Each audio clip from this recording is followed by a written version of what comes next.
Од утре во сите центри за социјална помош во земјава ќе започне поднесувањето на барањата за новите права од социјалната реформа.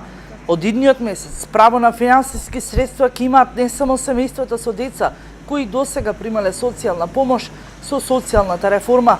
Право на детски образовен додаток ќе добиваат тричлени семејства со месечни приходи до 11.400 денари, 4-члени семејства со месечни приходи до 13.800 денари, 5-члени семејства со месечни приходи до 15.000 денари.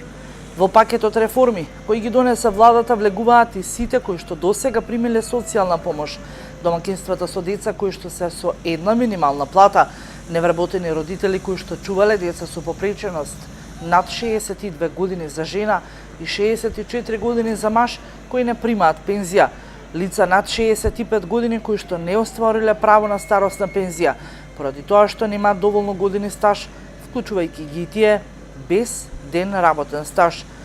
Со новиот закон за социјална заштита е развиена услугата за одмена на семејната грижа. Со неа се обезбедува краткотрајно згрижување на зависни членови од семејството заради одмор, лични и професионални потреби на членовите на семејството кои се грижат за нив. Од Министерството за труд и социјална политика се децидни. Со реформата воведуваме блиска работа за социјалните тимови со кои секој поединец и семејство се до конечно излекување од социјалниот ризик, односно до нивно вработување. Со Законот за социјална заштита се унапредуваат правата и овозможуваме подобри услови за лицата со попреченост. Воведуваме две целосни нови услуги за лицата со попреченост: лична асистенција и услугата домашна нега.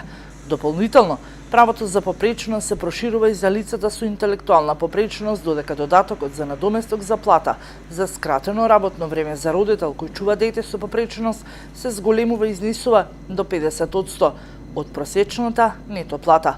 За дополнително да го лесниме животот на биолошките семејства на лицата со попреченост, го зголемуваме износот на право на посебен додаток за 15%, велат од Министерството.